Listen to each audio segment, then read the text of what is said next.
A pleasant good afternoon to everyone. My name is Priscilla Liebert Calder. I am the event coordinator here at the NJSBDC at Rutgers-Newark. And on behalf of Dr. Tendine Dor, our regional director, I would like to welcome you to our webinar on websites, social media, and analytics. So for those of you who are not aware of who the SBDC is, which the SBDC stands for Small Business Development Centers, and we are the premier provider of business consulting and training services for small businesses here in New Jersey. We're one of 12 centers in the NJSBDC network. Each center is responsible for one or more counties. We are responsible for the individuals and businesses that reside in Essex County. Our center is hosted by the Rutgers Business School here in Newark, and our program is funded through a partnership agreement between the United States Small Business Administration, Rutgers University, and the New Jersey Business Action Center. So the goal of the SBDCs is to provide consulting or mentorship or counseling services to individuals who are trying to start a business or to establish businesses who need help with growing their business. So this is done in the form of one-on-one business consultant. So we will assign you a consultant that has expertise in your chosen area or the area in which you're having issues with. And they would consult with you for an hour or more and make recommendations and assist you through that issue that you're facing until you there's a solution found. And so we have many consultants with expertise varying from import, export, digital marketing, government contracting, real estate, getting into private labeling, certifications, or even if you're starting a business for the first time and you need help with registering your business or being compliant. So we have, or if you are accessing capital, you need help with your business plan, or even filling out your loan packages, your applications. So we supply you with that consultant, and this service is provided to you at no cost. It's paid for by your tax dollars. The other way we assist you is by providing training services and technical assistance. So we are known for our many free webinars and workshops. Our workshops are also done at a nominal fee. And since COVID, they have been discounted 50% off. So great value for what you pay. And these training also come with post-training consultation. So if you attend any of our paid events, you can follow up with a one-on-one business consultation. To take advantage of these services, you simply just need to request our help, and you can do so by visiting our website, www.rnsbdc.com. It's on the bottom of the screen there. Once you get to our website, in the top right-hand corner, simply click on the button that says Request Counseling. Give us your email and some information about your business, and we'll assign you a consultant who will reach out within 24 to 48 hours. And when they reach out, they'll be able to do a consultation at that point. We do have follow-on consultations. However, you must have completed at least some of the recommendations from the last session with a consultant before you're allowed to do any follow-up sessions. We want to see progressions. So again, simply visit www.rnsbdc.com. If you're outside of Essex County, that's okay. You can still visit us and submit that request for assistance. However, if you're outside of Essex County, we do transfer your request to your local SBDC. And of course, when it comes to the training, which is the webinar and workshops, it doesn't matter where in the state you reside, you are free to attend them. And at that point, again, any follow-up sessions, we will either do them, if it's paid, we'll do them here in-house, or we just refer you to your center. Okay, so we're gonna get into today's session. For now, audio has been muted. So if anyone has any questions at any time during the presentation, please feel free to post that question in the chat or using the Q&A feature here that we have on Zoom. And if it's a long tail question or answer, we can at that point try to unmute you so you can ask the follow-up questions, but we'll cross that bridge when we get there. So just feel free to post your question as we go along. We're also going to provide you with post webinar, the slide presentation and the recording so that you can review it at your leisure once the webinar ends. We also ask that at the end of this presentation, there is a quick evaluation or feedback form that will pop up. We do ask that you please take a few minutes of your time and complete it. It helps us to evaluate our programs and know where the gaps are and provide great feedback to our presenters. So please do take the time out to do that.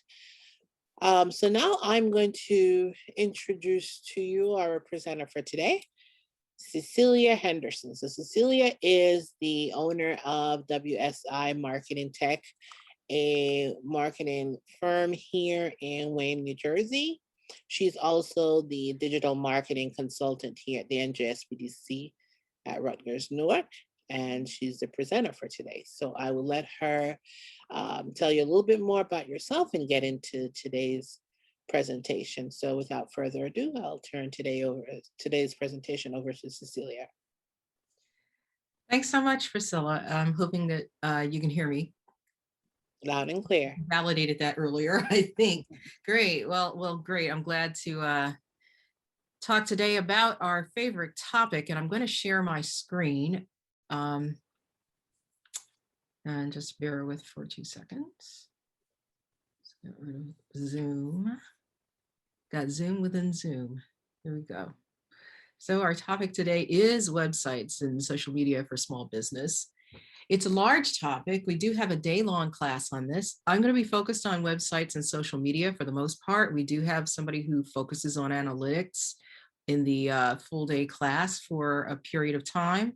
I did pull in a few slides that I had created for analytics from a previous session, just to give you a sense of what that is all about. In doing this, I'm making an assumption, and that is that you know what websites are. Some of you have them. Some of you may not be thrilled with what you have. Others may be thinking about getting one. But it's really important from our point of view to understand why a website is so important for small business. Now, one of the things I'm going to do right now is stop my video because I think that will help my connection stay more stable. Won't be taking up as much bandwidth because I know there's at least one other webinar going on here at the moment. So again, important to understand the role that a website has for your business. Also, why social media can be very important for small businesses and how they fit together with your other marketing activities. Basically, what we want to do is help you navigate through the choices that you need to make when establishing your web presence. So why would I even be talking about this? Well, Priscilla told you that I do own a company called WSI Marketing Edge. It's a digital marketing company, very much focused on the digital side, but my marketing background is general marketing. I work for large companies, managing all parts of the marketing mix and working at all levels in those companies. So I've seen quite a lot and experienced a lot when it comes to marketing, both B2B, which is businesses selling to businesses, being part of a supply chain, or also selling directly to end user consumers. So that gives me a unique perspective. And really, I don't think that digital marketing is any different from regular marketing. It's just that now, if you're doing regular marketing and you're not incorporating digital channels, then you're really missing the boat, because we know that that's where our customers are. You can reach me at the SBDC or by calling the SBDC, and you'll get a copy of the slides that we're going to be talking about. This is something that I have seen in the past, even in other marketing meetings years ago when I was in corporate marketing. And the point here is that when you're talking about trying to make a sale, because in the end, marketing people are trying to do things to help salespeople sell. And in the end, a company is measured by its revenue. So revenue is sales. What has to happen before somebody who you think might be an ideal type of customer actually becomes your customer? So what happens when they go from prospect to customer? This is important, particularly if we're not selling widgets, things that are, low value. Somebody's buying a car, somebody's buying a house, a very expensive piece of equipment, or, making a very long-term contract that they might not be able to get out of easily. It is a much more complex sale. And so there are going to be multiple contacts that happen between the time that somebody is identified as a prospect and the time they become a customer. In this particular instance, they're looking at it like, okay, these are salespeople and they're making sales calls. But in reality and in digital world, these are people that, or these are interactions that your potential prospect or your customer could have with you before they actually become a customer. And what this is suggesting, if you notice, it's going from contact number 1 all the way down to contact number 12. And it's suggesting that it takes this much sometimes in order to get somebody to be your customer. Now you're thinking maybe, oh my God, I'm not going to call these people 12 times. And nobody should be calling anybody 12 times. But when you take into account the impact of your website, your social media presence, your emails, people who may refer you, things that they may just see in general, all of these things are a version of a contact. So a contact isn't literally you're picking up the phone. A contact could be they visited your website one day. The next contact could be, well, they clicked on your Facebook link and went to your Facebook page. And maybe some kind of way you added them to your email list and they got an introductory email from you. Maybe they set up an appointment with you and you speak to them. There are a couple of contacts in that. They set the appointment up, you spoke with them. And then in the course of hanging out, they see posts from you on Facebook or on LinkedIn. Those are contacts. So you can see how a contact doesn't necessarily need to be a direct approach, a direct hard sell. It is getting your brand, your name, your face in front of them in some way, shape, or form so that you're developing a level of 1, familiarity, and 2, credibility, so that 3, if there's a deal to be closed, it's not out of the blue. So I think that's what's important when it comes to your digital world, because you're setting up an environment where this type of thing can happen. So what we're going to do now is talk about websites. And you may notice that I am not showing a laptop or a computer of any type. I am showing a telephone. And the reason why I'm doing that is because much of what is happening online is happening via phone these days. And so mobile capabilities, whether it's your website or any other thing you're doing, are absolutely critical. So when we think about a website, we shouldn't always think about that static situation in which somebody is sitting behind their desk at 8 o'clock in the evening, staring at a PC. That is less and less likely to be the case. So when you're thinking about your website, whether you have one already or whether you're thinking about making one, you should be looking at it and assessing what you have or what you may have based on a number of considerations, such as who's your audience, what are their expectations if they're coming to your website, and then think about what your competitors are doing, because that's part of their experience. You just assume that if somebody's been to your website, they've been to your best competitor's website as well. So those are reasons why you should be thinking in these terms about critically about what you have or what you're planning to do. So from my perspective, I think a website really can help build your business. It communicates your story in a way that you want it done. It describes you and your services. It helps to highlight your differentiation from the person down the street who says they do exactly what you do. You can do a lot of different things on your website, whether it's educate customers, like by maybe having a blog. It can make appointments for you. You can hook this up to Calendly or something and have a make an appointment page. You can sell, of course, on your website if you're e-commerce. And all this can happen while you're sleeping. And I love that about a website. So if you've really got it flowing for you, you don't have to be there in order to start to realize revenue. And finally, it links to your social media sites. So your website isn't sitting out there like an island unto itself. It should be linked in with your social media sites. So you link from your website to your social media site. And then on your social media sites, you're linking back to your website. So there's this ebb and flow, or it's not an ebb and flow, it's just a flow, a circular flow.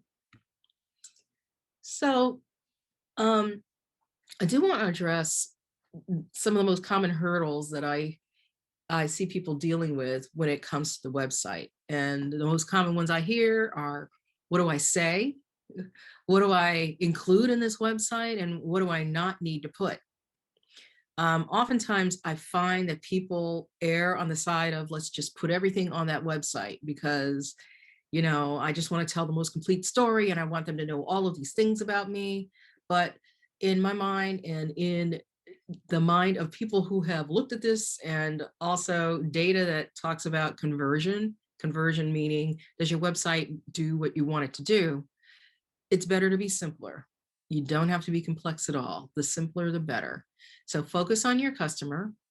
Think about it from their point of view, not what you want them to know, but what they want to know, what they need to know, and what they need to do. And then prioritize. What's the thing that they should do first? And what's the thing that they should know first? You know, think about those top 3 things you want them to know.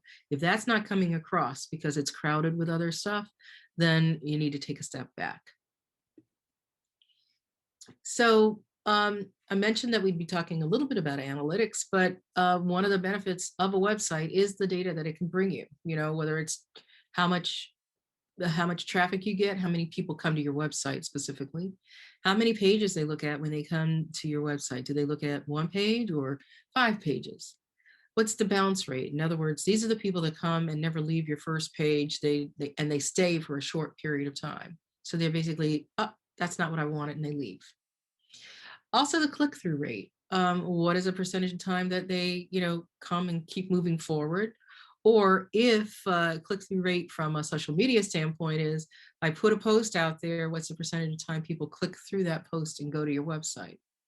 And then ultimately there's conversions, and conversions can simply equal a sale. If you are an e-commerce site like Amazon, a conversion is, you know, in this category, how many people who come and look for this category actually buy something.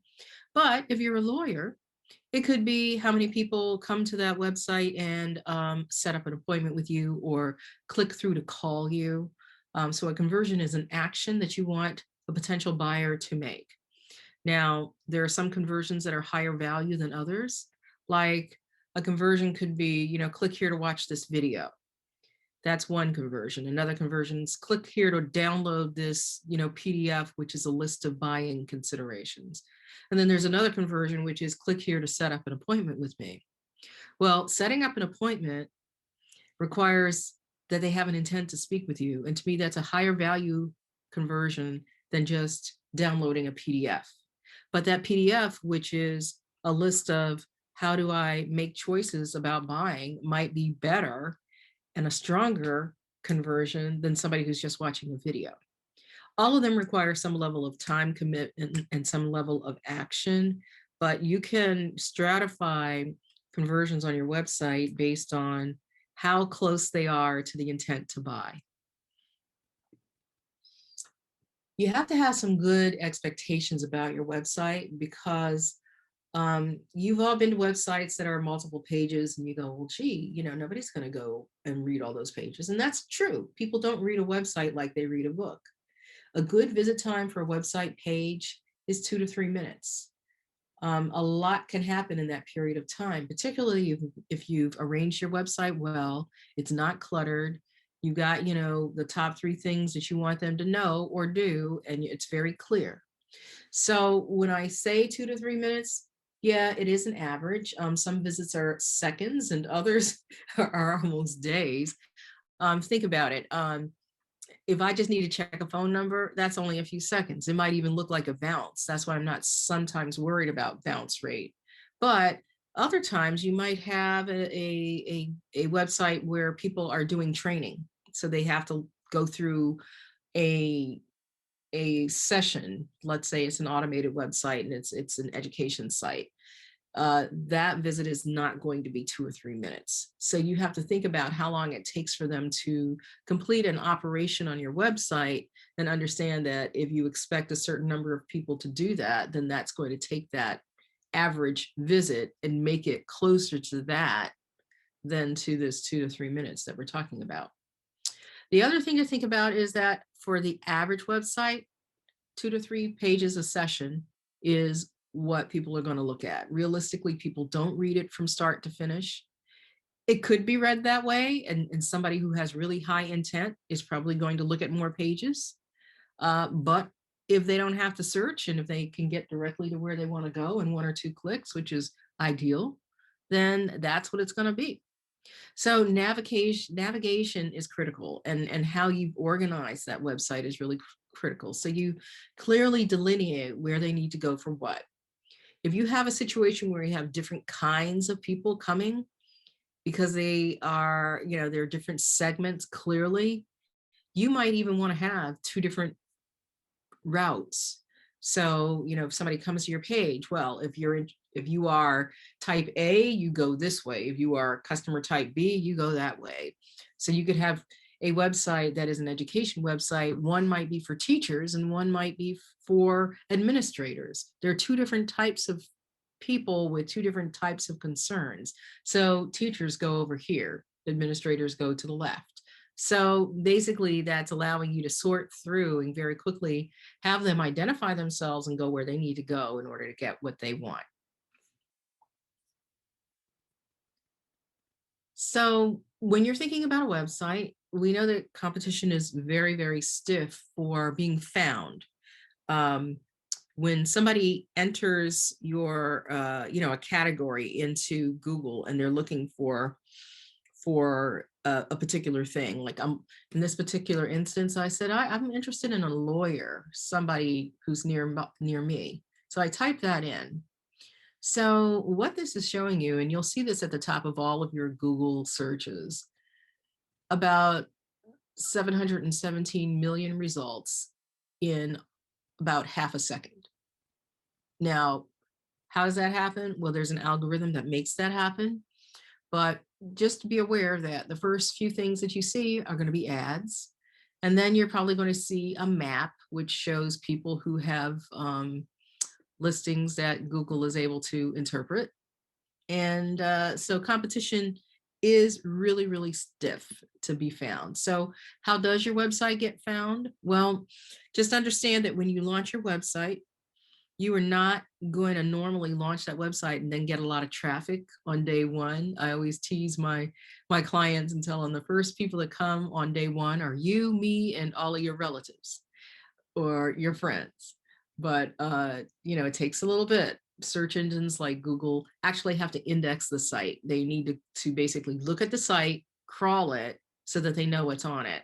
And they're not reading the words on the front of the page. They're reading kind of the back end and the structure of the site. And so that's where you get into things like search engine optimization. So you're optimizing your content so that Google will understand what it is. Also, another way that your website gets found is, of course, through paid advertising.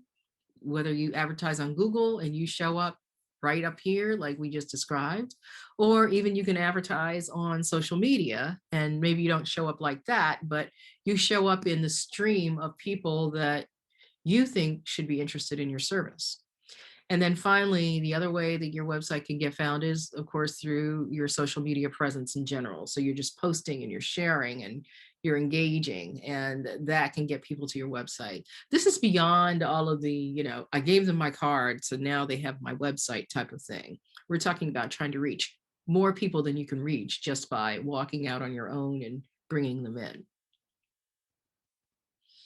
So we talked about the role of the website, how it tells your story, how you need to organize that website, looking at it from the point of view of your customer, not from your own point of view, really clearly organizing that information so that they can do what they need to do.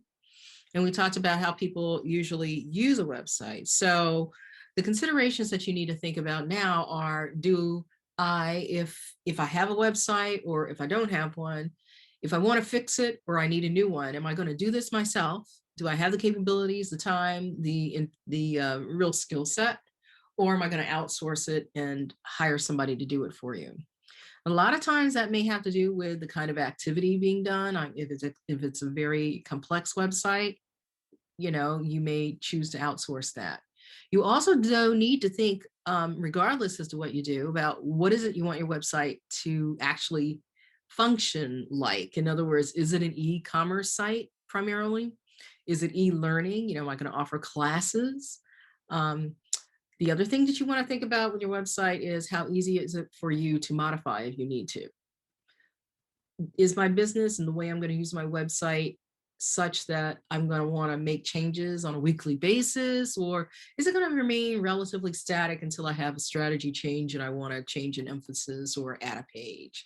Or, periodically I'll add a page when I add a product or a service offering. And then you want to think about your website and how it's perceived versus competitors, especially in light of how you might be positioned in the marketplace. So think about your positioning. You could be positioned as upscale. You could be positioned as downscale. You could be positioned as mid-market. It's thinking about, is it Mercedes? Is it Hyundai? They're all ranges in between, and make sure that your website actually reflects how you want to be perceived.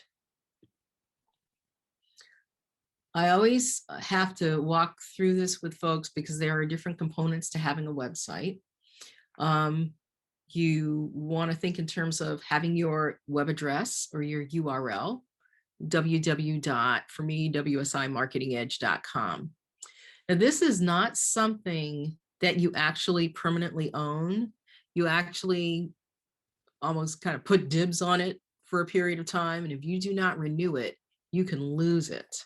So I have run into some folks who have forgotten or didn't see the message and lost access to their URL.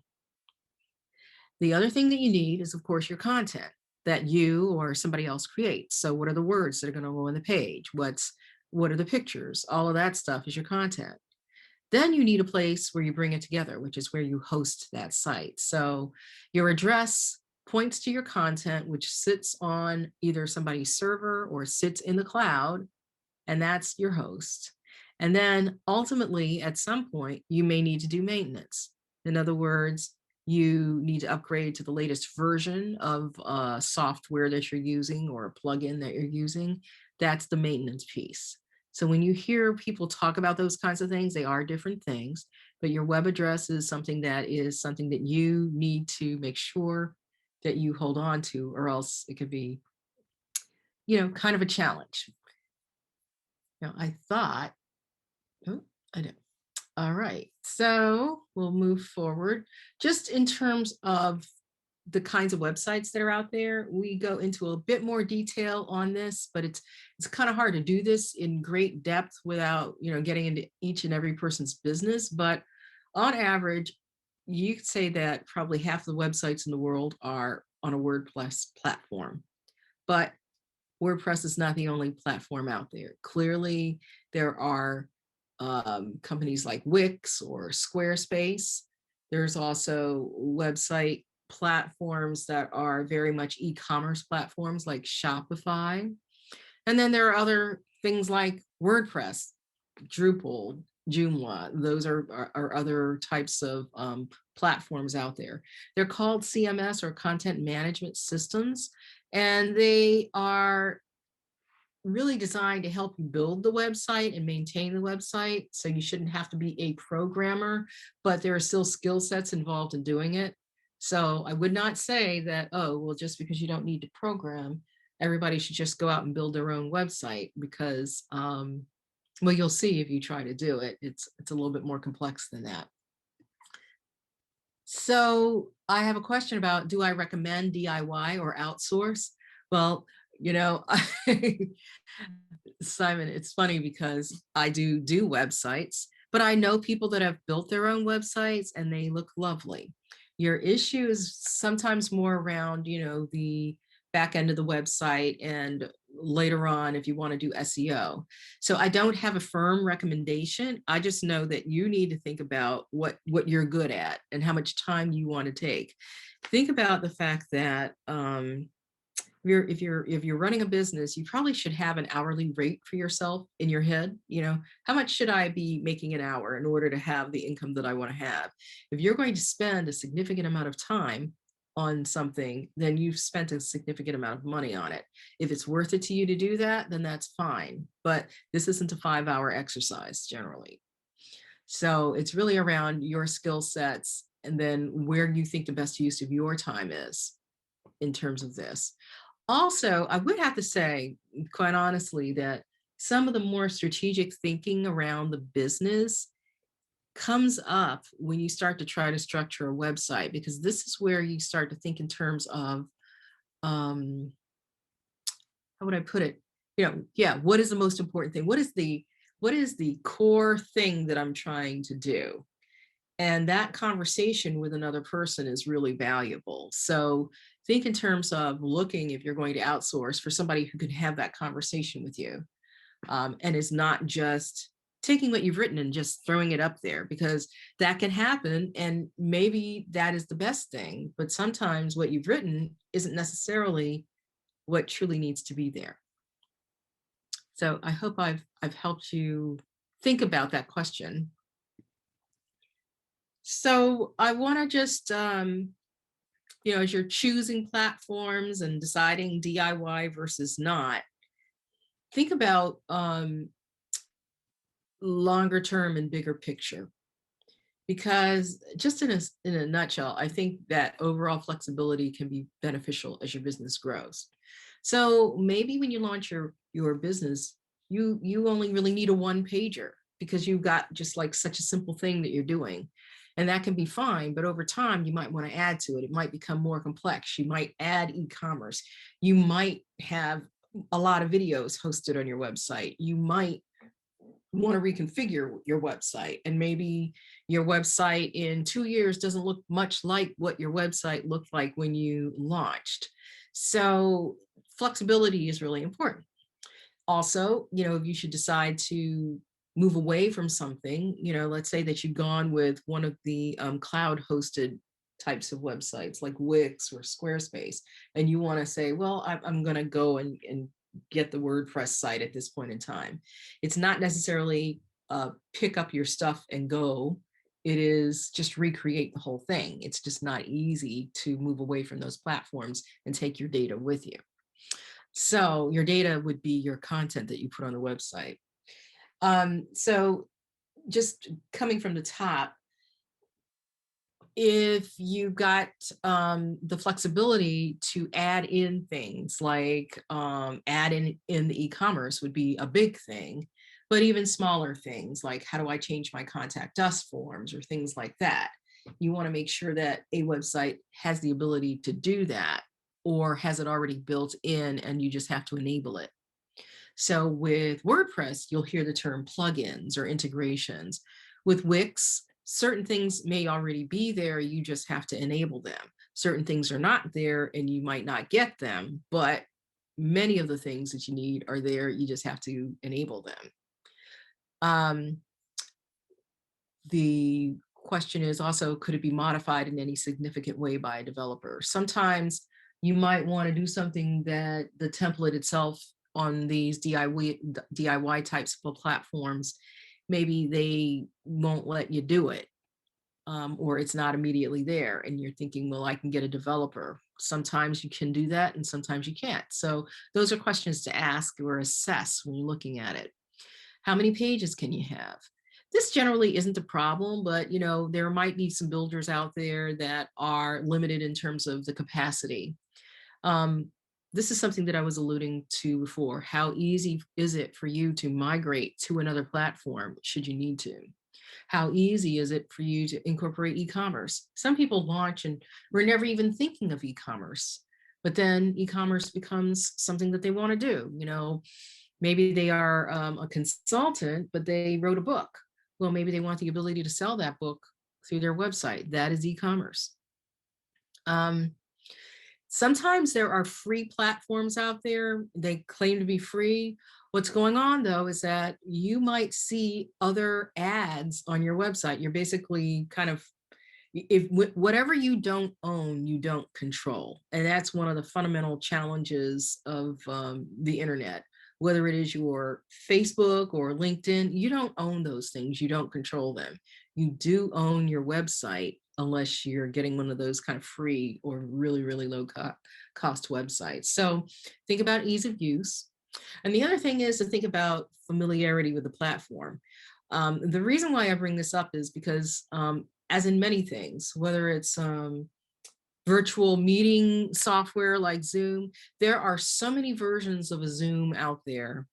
But the question is, if you needed somebody who was really, really familiar with that platform, if it's not broadly used, you're not going to find a developer out there who can really help you. So you don't really want to be, I would not advise you to go to some unknown, unheard of platform. I mean, it may be wonderful, but you might be stuck. So now what I want to do is, and I'm sorry, I just kind of flipped back and forth and I didn't mean to. So it's also important then to connect your website to your social media and vice versa. We talked about that. It is kind of your universe of digital footprint. And so it's important to execute that way. Social media and your website work together. So you want to share your content from your website to social media, and you want to use interesting content on social media to pull people to your site. So as I said, your website tells more of a holistic story about you than your social media can. Yeah, you have a Facebook page, you could have a LinkedIn company page. Those pages can change format at any time. Certain things are decreased in emphasis or increased in emphasis, depending on how Facebook decides, and changes are happening all the time. So again, on your website, you should not expect that. So that's one of the reasons why you want to kind of pull people to your site if you've got a story to tell. So for example, you could create and post a blog on your website, and then you share that blog on your social media. And what you do is you just place the first few lines with a link to your website. And so in order to keep reading it, they have to click read more, and suddenly they're on your website. So now I want to move over and talk a little bit about social media and some of the different platforms and how we choose, because there are so many platforms out there and there's a lot of frustration about the fact that there are so many, and how do you choose, and how do I be perfect on social media? And the question is, do you really need to be perfect? I don't know whether we achieve perfection, but we can achieve presence, and we can achieve some of the bigger objectives, which really are around sharing and establishing your own kind of reputation and establishing a level of familiarity.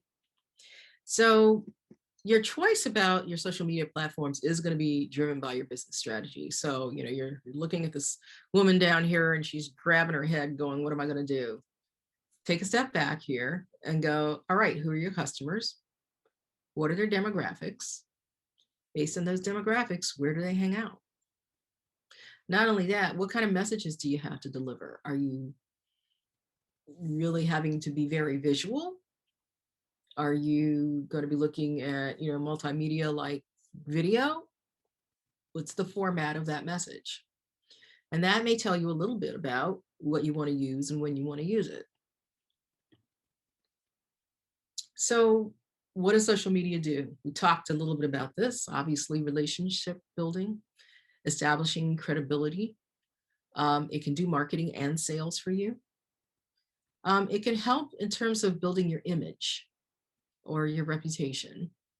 You can do a bit of customer service. If you have a page and somebody comes to your page and has an issue, you can address it. You can also do talent hunting or attracting new talent or recruiting. You can use it to do market research by asking a question and seeing what kind of responses you get. You can build a community of people that might be interested in your services by having a group.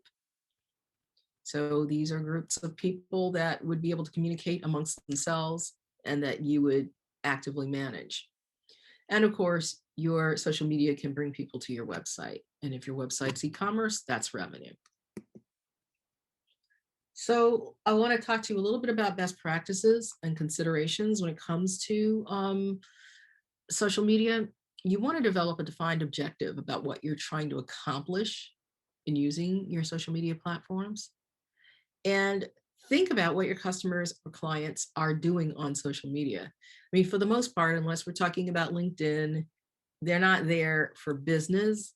But what's going on is that because they have a particular profession or a particular interest, when they see content that is of interest to them, it can be stopping content. It might be interesting to them. So it is not as awkward as it may seem to have visibility on social media, because some people would say, well, I'm a business, I don't want to be on Facebook, but your customers are on Facebook and you may be talking about things that those customers who have an interest in what you do would be looking for. Now, part of this is making sure that you're sharing more than you're promoting. So you don't want to always be saying, act now, buy now, this is what I do, call me, call me, call me, call me. It could be that you're educating your customers so that when they do call, they've got the right vocabulary, that they understand that you know what you're talking about. So you're sharing about your particular topic. You're not always selling. And this is one of the hardest things and one of the biggest discussions, because oftentimes people are saying, well, if I'm not talking about my stuff, then, I'm missing an opportunity. But again, if you're constantly promoting, then people will kind of almost gloss over it because it's just another sales attempt. And yes, Facebook has a lot of ads on it. LinkedIn does have ads. Twitter has ads. So make sure that you're giving content that's meaty. I want to look at this. This is really interesting. Oh, I was just talking about that yesterday. We were in a meeting and this came up. Oh, wow. Okay. She knows what she's talking about. And the final consideration is one that I already talked to you about, which is understanding that you don't own social media platforms. So in other words, those platform formats can change, different features can be emphasized or de-emphasized, different capabilities can be taken away. And, it can just be frustrating. So we talked about social media. If you're marketing on social media, there's some things to think about. We already talked about understanding who your customers or your clients are, knowing what message you want to communicate or messages. You actually can lay out a content calendar over a 12-month period and think about what you want to do. So if you are a jeweler, in the Valentine's Day, you want to be, baubles and gifts for people who are possibly getting engaged. And of course, the spring engagement is interesting.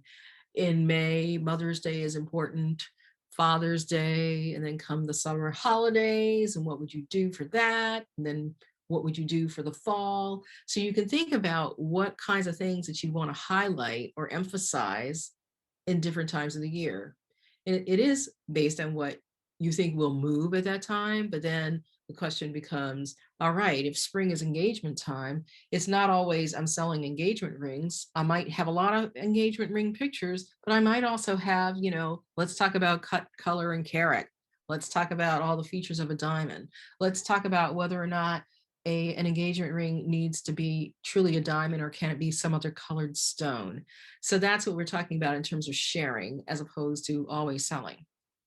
Then you're going to choose your platforms based on who you're trying to reach and the content that you have, and then create your business profiles. If you have an option to have a business profile or not, and you're going to use social media for your business, you need to have a business profile. In fact, let's use Facebook as an example. There are some people who use their personal profiles to promote their business, and they use that exclusively. But they lose out because your personal profile does not come with analytics. So you can't get the data that you might like to get around how your posts are effective if you're just going to use your personal Facebook page. Now, you also want to create a posting cadence. And many people are aware that there are some recommendations around, oh, well, how often should you post? Like on Twitter, I have to post 5 times a day. And on LinkedIn, it says I'm supposed to post once a day. And on Facebook, it says I should probably post 3 times a week. I can't do that. I don't have that kind of time.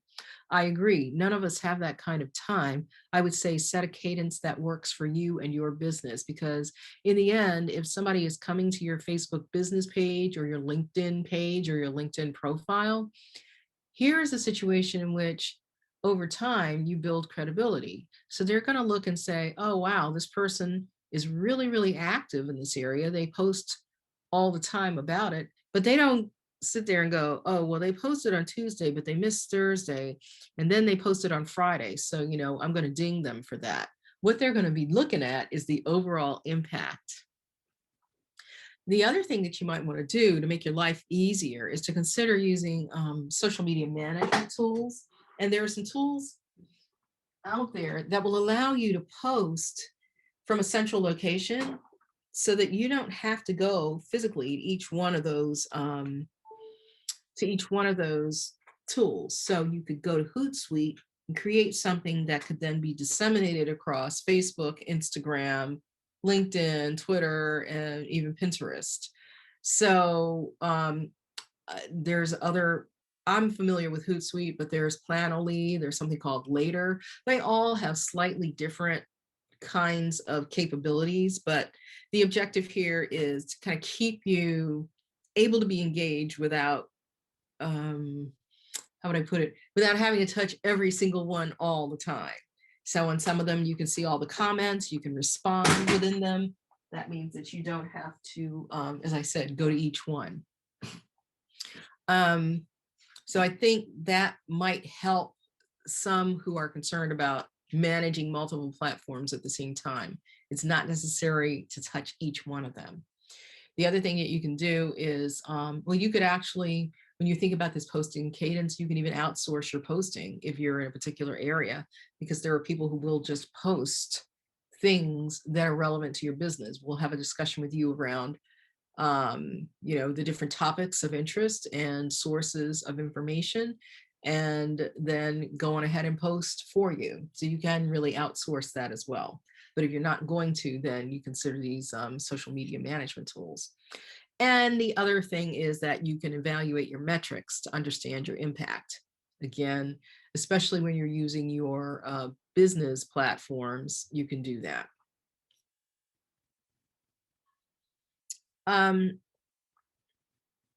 One thing that I want to make sure that we understand here is around reach, because one thing that does come up is that when you post on social media, reach can be very limited, because social media is turning more into a pay to play type of environment.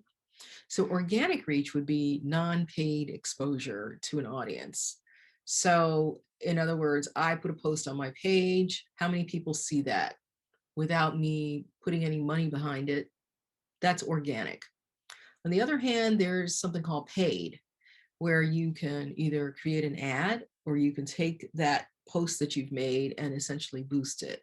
So I'm using language that is Facebook language, but it's comparable on other platforms. So I see some questions coming up and I'm going to get to them in a second. Let me just get through this section and then we'll talk about them. So I do want to talk about, let's see, the algorithm for Facebook or for any social media platform. One second, I'm sorry.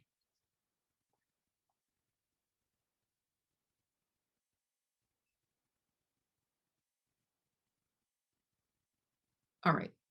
So I'm sorry, I'm back. So basically, the algorithm is kind of a set of rules that each provider uses or each platform uses to determine what is going to be shown. So the platform basically will decide what will Cecilia see tonight. It's a set of rules that they follow. It's proprietary. They don't share often what those things are. People kind of guess what they are. And it's always learning from what you do. So when I click on certain things, it's saying, boy, this is something that this person really likes. I'm going to show that person more of that. I'm always, I always hate to click on an ad because I know if I click on an ad, I'm going to see more content, not just ads that are like that, because that's indicating that I'm interested in it. And why do they do this? They do this because they're trying to give visitors an optimal experience that meets their interests. It's really not to make us as marketers happy. It's to make everybody else happy. So if you're not fitting in with that algorithm nicely, and because there's limited experience with you, then sometimes you're just not going to get the exposure in the short term. But over time, maybe the algorithm, depending on the audience that you're after, will treat you more kindly. But that's basically what happens. So let's see. Questions. Is it a waste of funds to use paid boosts to promote your social media post?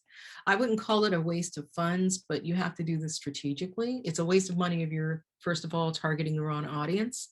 So I think we may get to this a little bit later, but within Facebook environment in particular, you can take a post that you made and boost it, which means that you put some money behind that post and you say to Facebook, I would like for this type of person in this location to see this post. You can also, aside from that, have an ad campaign, which is not from a post that you already created, but you actually create an ad that looks like a post. And you have, different ad sets and categories, and there is much more refined targeting. When you do ad campaigns, it's going to be more expensive because it's a campaign. Whereas a boost might be, I have this post, I'm going to boost it and I'm going to put, $5 a day for the next 30 days. Now, it sounds like a campaign, but that's not really a campaign. So there's different way, and the targeting for boost is far simpler. But there's a strategy of basically seeding your audience with a few boosted posts, because that's the thing that might attract them back to your other posts. So that's why I'm saying you have to use it strategically. You have to know who you're going after and whether or not, and try it and see. Now, when you're doing, even with a boost, you might have a couple of different things that you're boosting so that you can see whether or not those things are handled differently in the algorithm. Just as in an ad, you might do A/B testing. Here, you can also do that as well. So I wouldn't call it a waste of funds. I just think you need to be careful. Clearly, the budget level to boost a post and even advertise on social media tends to be lower than what it would be to advertise on Google. But there are differences. So if you're advertising on Google and you're doing Google ads, understand that you're advertising to people who have searched for your term. That's why it's called pay-per-click. They've searched for a term relevant to your business.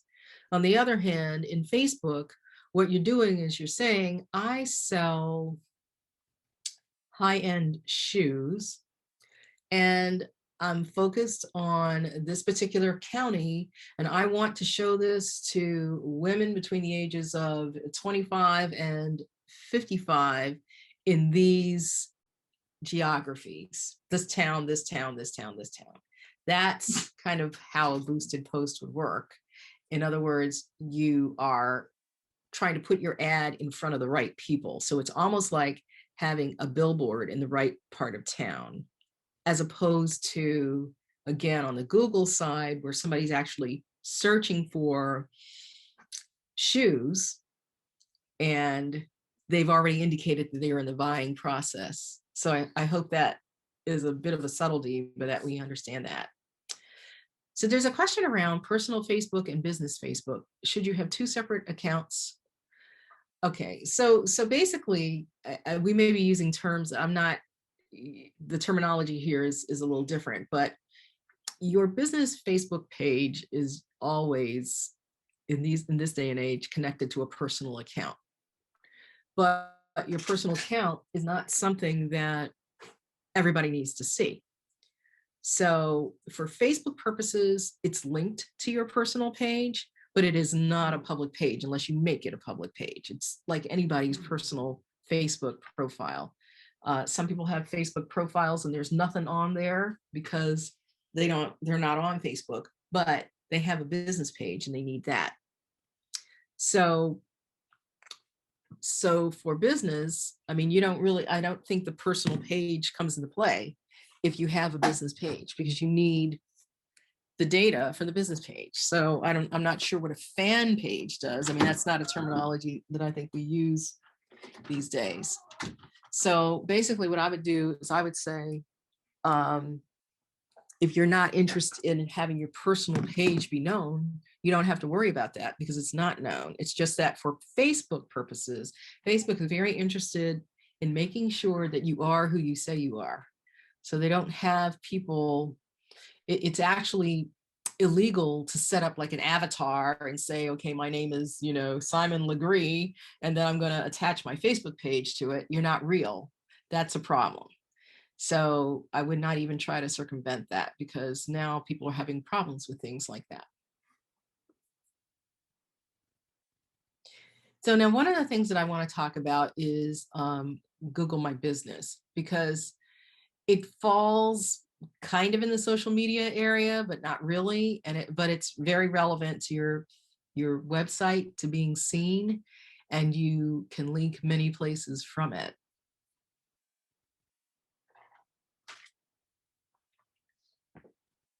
So on Google My Business, basically, I consider this, like one of the best things you can do for yourself. It's a free and easy to use tool for businesses and organizations to manage their online presence across Google, including search and maps. Now, search, we talked about getting found. That's search. It's part of the whole search engine optimization category, but also the Google Maps. So remember back when we showed the image of the page and the first three things that were up there were ads? That's the Google universe. And then there's the maps. That's the Google universe. And how you get on that map, or have a chance of getting on that map, is to open up a Google My Business page.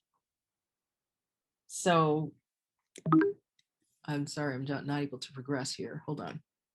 Google My Business really supports your business being found by the search engine. It's going to help your business get included in the map. And the map is heavily used. It allows you to highlight your services and even do transactions using Google Play for your business. And then you can even use this to collect reviews. Google reviews are very, very powerful. So if you set up a Google My Business page, they'll give you a link that you could send to somebody that you worked with, and they can use that link to provide you with a recommendation. So essentially what you need to do is go to business.google.com, if you have not already done so, to sign up. You need to create a business profile on Google, and basically you would just sign in using your Gmail ID. So you probably should get a Gmail address if you don't have one, because that's where your business account is going to be located. It's going to be tied to that Gmail address, and you can get one specifically for business if you want.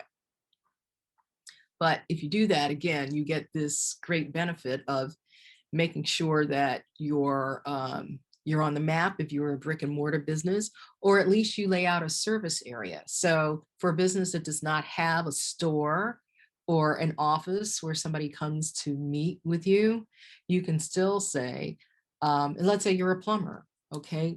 Plumbers don't have stores, they don't have offices, but they could say, I service Essex County, I service Passaic County, I service, Bergen County. And so on the map, they might show up as a service area.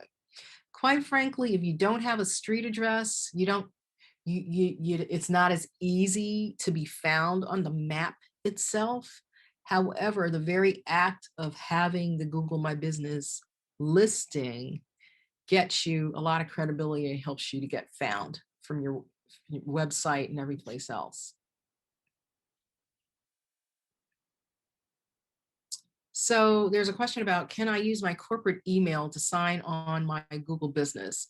If your corporate email is something that you own and it is a Gmail address, regardless, so I have wsimarketingedge.com, that is a Gmail address. I can use that, but I own that.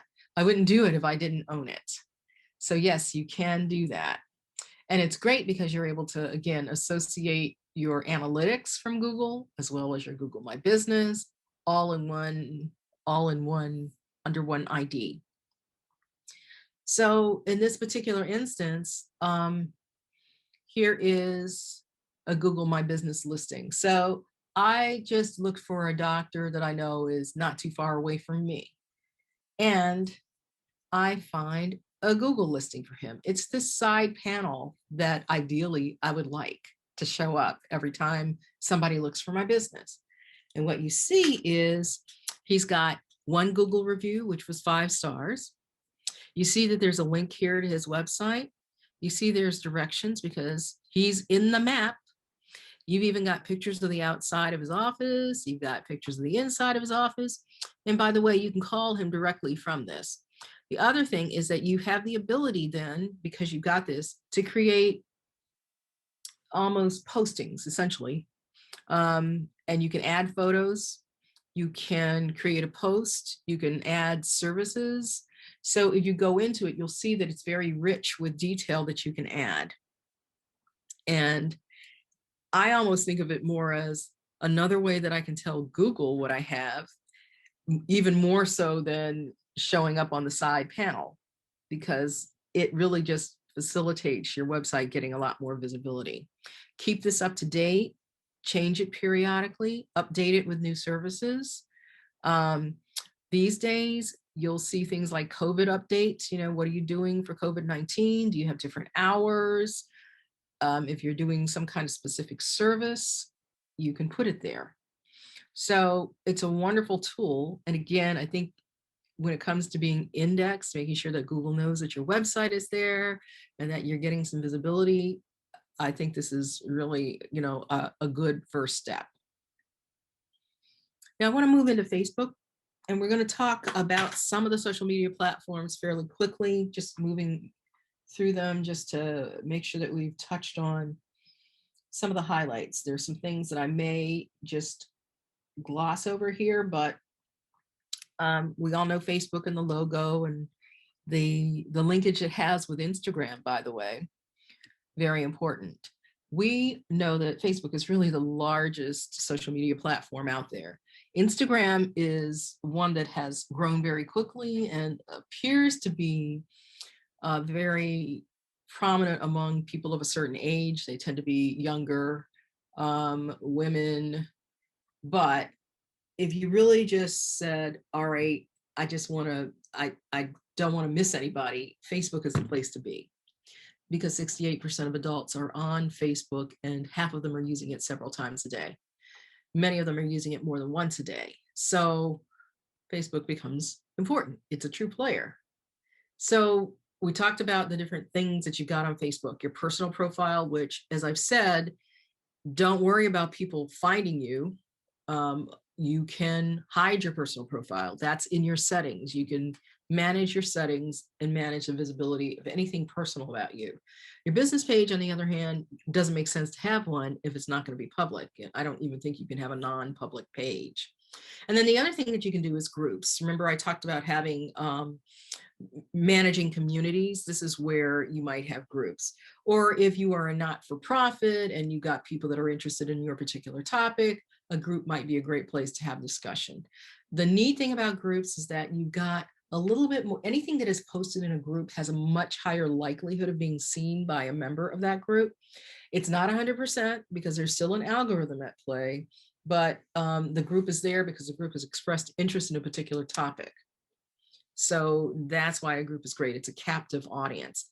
Groups take time to manage, though. There are rules associated with groups, or maybe there are no rules, but most businesses want rules associated with groups. Things like, being polite, no bullying, staying away from certain topics, or bringing up competitors or something like that. That might be an issue for you. So the important thing is that the business page itself presents your business as a business. It is the main way that Facebook wants businesses to be represented on its platform. You risk a term of service violation if, in fact, you're using your personal profile to do business. Now, where that happens, I've seen are people who are doing direct marketing, multi-level marketing. They're selling certain types of supplements and things like that. All of that is problematic for Facebook. Certain types of health types of things, that can be an issue, and you can have a lot of limitations. But a Facebook page, a business page, allows you to advertise. You cannot advertise from a personal profile. So if you ever want to do an ad or boost a post, you're not going to be able to do that from your own private Facebook profile. But you can see metrics, you can create and manage events there, and you can have other administrators. So let's say that you aren't going to do your own social media. You don't want somebody messing around your own pay your own profile, but you could have an administrator for your Facebook page. We talked about reach. Organic reach has been dropping over time, which is why we talked so much about boosting posts. Competition for Facebook members' attention is increasing. And so paid promotion is becoming more important. And I don't know whether you remember when Mark Zuckerberg went to Congress and they were, grilling him about all the things that are going on, rightly or wrongly. And somebody was like, well, how the heck do y'all make money? He goes, we make money by selling ads. So Facebook makes money by selling ads. That's one of the reasons why organic reach has gone down. They will tell you, we want to prioritize, community information over, promotional information from businesses. But the reality is they want to make money. There are online paid events. I'm not going to get deeply into this, but there are all these capabilities. It almost seems like all of the platforms are trying to merge into one big thing. So this is like an Eventbrite version of Facebook. There's new features being rolled out all the time.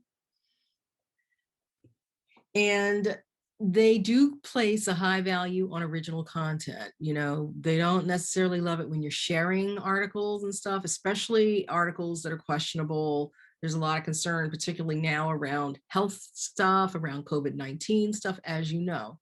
They focus on something called EAT, expertise, authority, and trust. Google also focuses on that as well.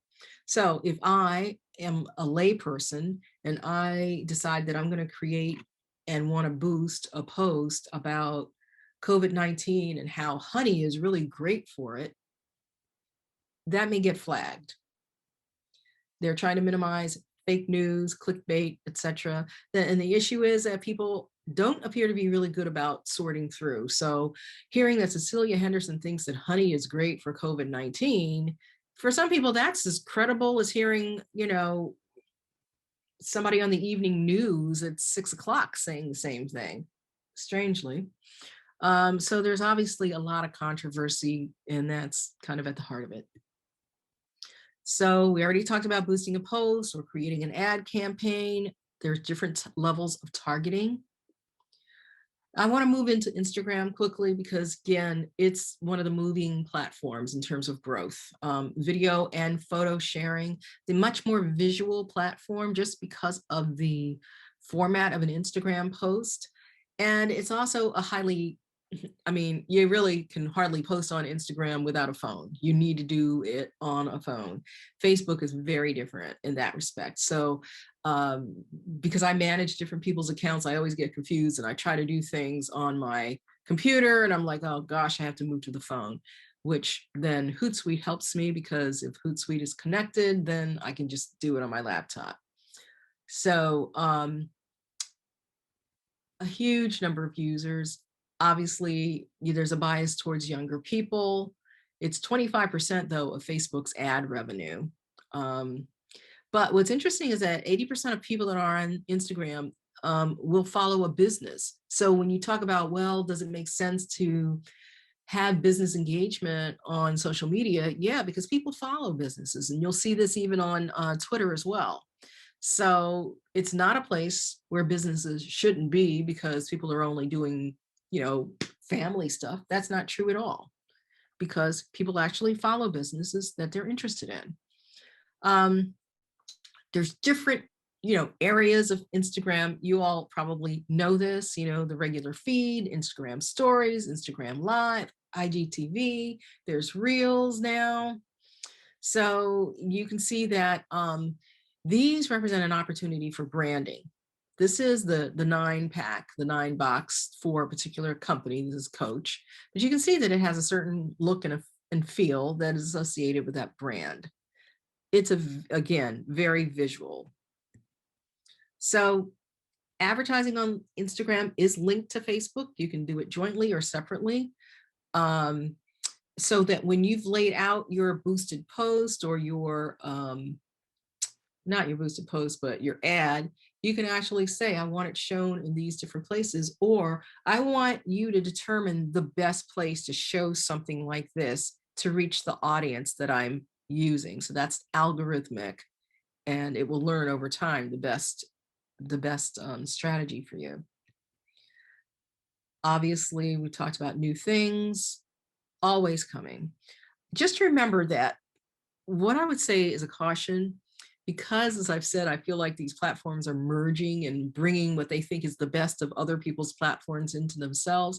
They're kind of building the ship while they're flying it or sailing it.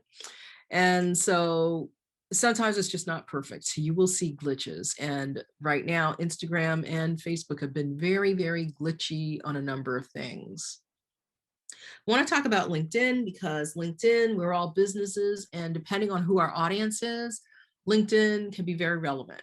You can use a professional profile here. This is the one area where you don't necessarily need to have a company page, particularly if you are a singlepreneur. You don't necessarily need a company page, but a company page will give you, it'll give you a company page. So the main thing here in LinkedIn is clearly it's a searchable database of connections. It can get you in front of the right decision makers, depending on the kind of business you're in. One thing to keep in mind, I'm not going to read all this to you, other than to say that the average user spends less time on Facebook than on LinkedIn than they do on other platforms. So the same people that are on LinkedIn are also on Facebook and also on Instagram, but the average LinkedIn user at the time this data was collected was only spending 17 minutes a month on LinkedIn. LinkedIn is not intensively used. It's kind of like, think about a Friday evening, you come home from work and you're going to have a glass of wine, and you can sit down and do some social media and you go to LinkedIn. No, you don't. That's why, it's like this. But these statistics are changing because of the pandemic and people being home more. People have, seen the light when it comes to social media. So I would expect that number has gone up, but just understand that, again, it's not the same level of intensiveness. LinkedIn is adding different things like the ability to go live, but you have to apply to do it. You got, obviously you can invite people to follow if you have a company page. So again, LinkedIn is getting more and more with the times when it comes to social media. So again, that's going to drive also more engagement and maybe more intensive use over time. YouTube, I think you know about YouTube. It is great for the video platform. It's a mobile experience. A lot of the people are on a mobile phone, most of them. The average visit to YouTube, they're looking at 6.5 videos. So if you've got video content, YouTube is a place to go. One thing is that YouTube is very SEO oriented as well. So the kinds of keywords and terms that you might be using and incorporating into your website, you want to make sure that they're showing up on YouTube.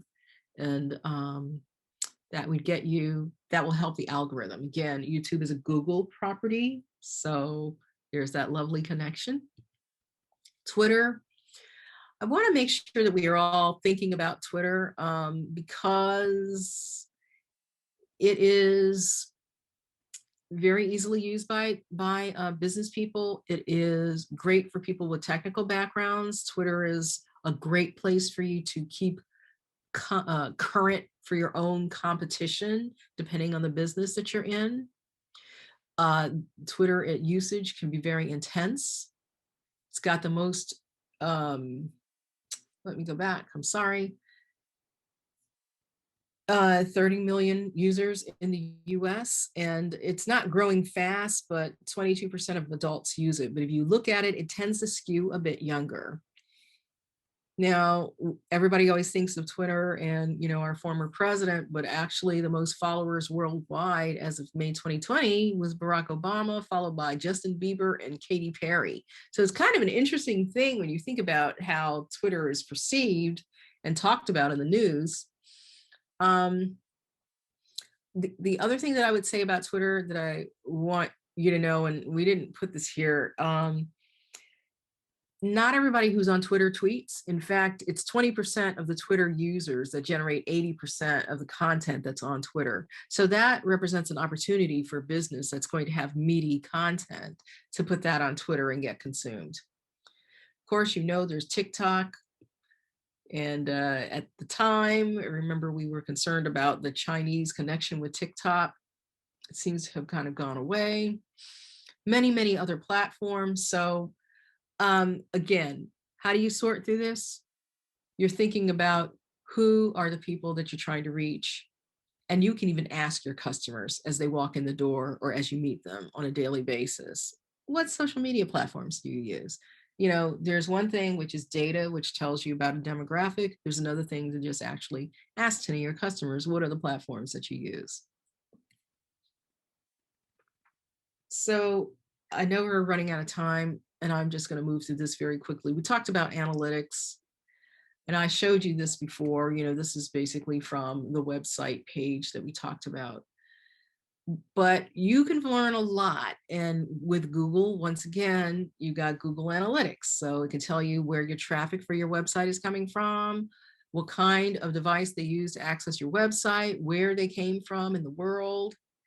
And you can actually customize your report so that you can see or not see things from a different region. I have website customers who know that, you know, some of their employees are in a particular country. And so we don't want to show that country because we don't do business in that country, but our workers are there and they access our website. I don't want my data skewed because it's showing them.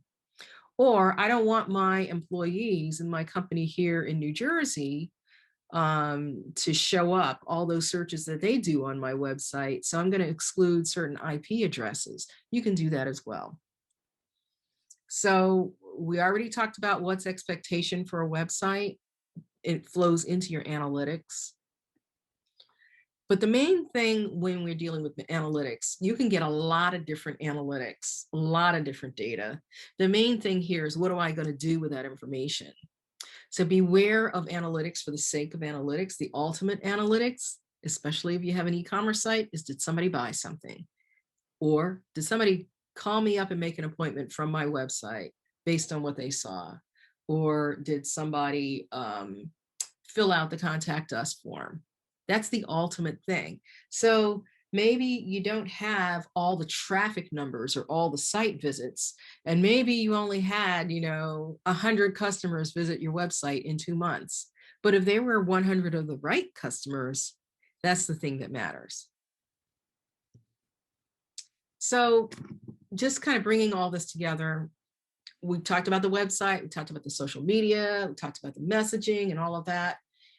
How do we start? We start by understanding our customers and who they are, what we want to say to them, where our information is going to come from. If you have your website, you got your social media set up, create or claim your Google My Business listing. Now, I say claim there because sometimes Google will create a listing if it knows a business is out there, but I will see this all the time. You'll see a listing, and if you actually look at the small print, it'll say, do you own this? Now, somebody can click yes, but Google's going to ask you to validate that in a variety of ways. You want to, if that's out there for you, claim it. If you've never done that, make sure that you do. Find yourself, Google yourself. If you see a side panel and you see pictures of your business and you're like, oh, gee, I already have that. No, read it very carefully. If it says, do you own this business?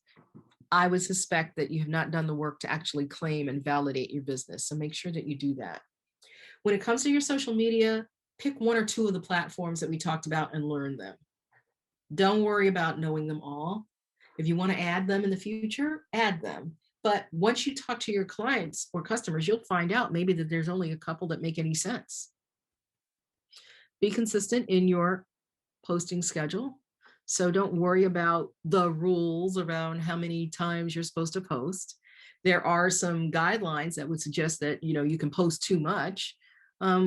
If you're on LinkedIn and you're posting 5 times a day, quite frankly, the people that are on LinkedIn are probably going to think that you're not actually working because you're posting. So just let's use common sense with this.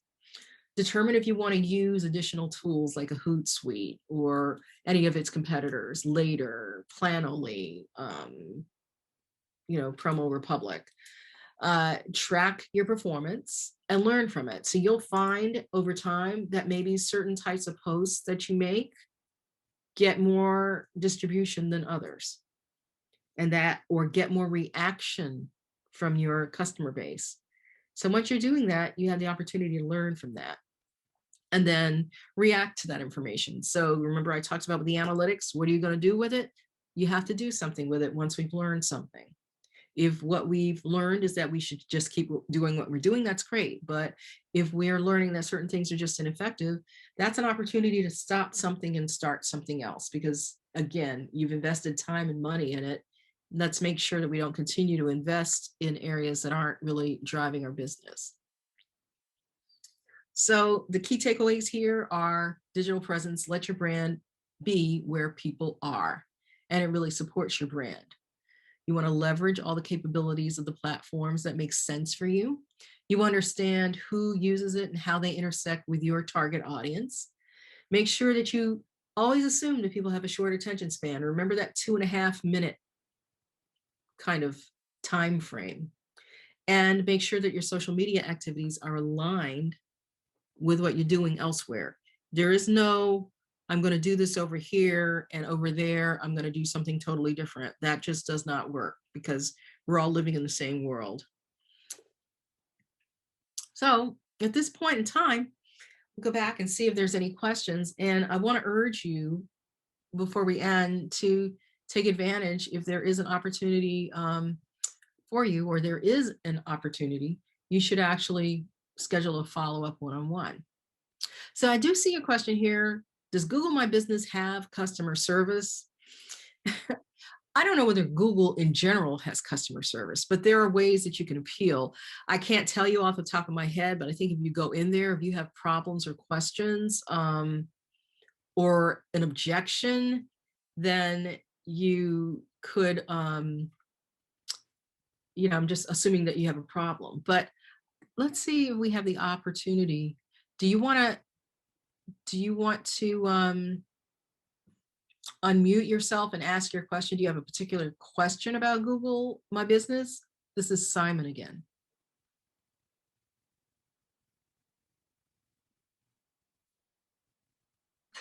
I'm allowing you to talk. Yeah, he can unmute. Yep. Yeah, you just have to unmute yourself, Simon.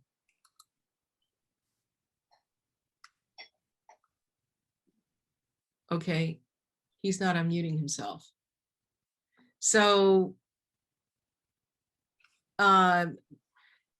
it's funny, customer He's service. on here twice. I just did the other one as Simon wanted. Okay. Okay. There you go. There you are. Hey. Oh, I'm sorry. My kids just come here. I don't know if you are listening to them. Sorry, I thought I was in mute, or are you mute now? I don't know. Okay. My question, My I want to understand your question. what happened is I have like the business, but I move it and then I open a new my Google My Business account, and I kind of mess it up between two, and I need to fix it, but I don't know how to. If there is customer service for Google, if can I call Google to see how they can fix it, my Google My Business address and information, or no? I don't know how to do that. Well, I can tell you that calling Google, I never done it, never heard of anybody who has. That's something. But you've got to go in and figure out which one do you want to keep and which one do you want to get rid of. Okay. And, okay, you might be able to close one down, and you may be able to do that by either, the problem is you don't want to say this business is closed. So what you could do is you could take one and the one that you want, and you could just put very prominently a link to the other one. Mm-hmm. So you could do something, you'd have to kind of play around with the listing so that it will show up at the top, and basically make it clear that that's not the current one. Oh, okay. I you know, other than that, it is, you know, trying to use you know, the system, the Google system, to see if somebody live will be able to look at it and take it out for you. Okay. But unfortunately, I don't have a phone number for Google. I'm not sure anybody does, but it's funny because between Google, Facebook, and Facebook, Instagram, I'm in different groups because of the business that I'm in, and people are always, is there somebody to call?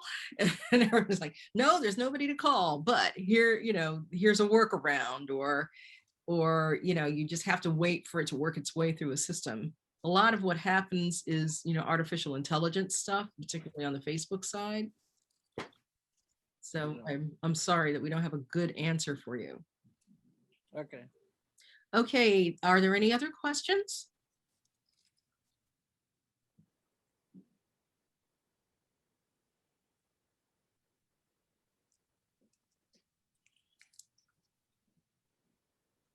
Looks like it's kind of quiet. You information for one-on-one section if we need. Well, in order to do that, you would reach out to the center just like you did to schedule this. Oh, okay.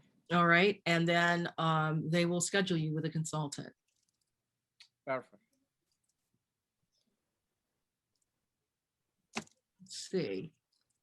Thank you. All right.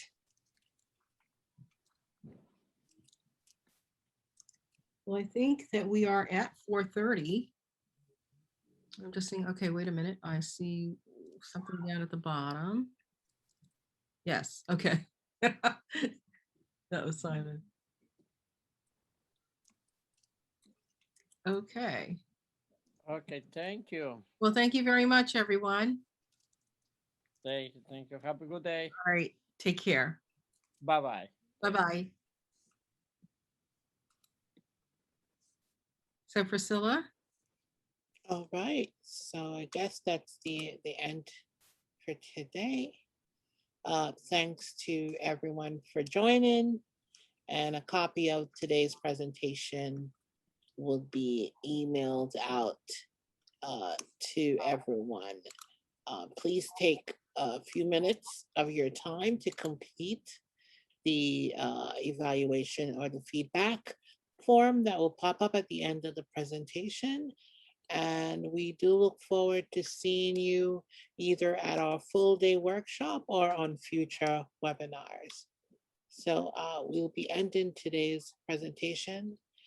Thank you, Cecilia, for taking the time out again today and giving us information here on website, social media, and analytics.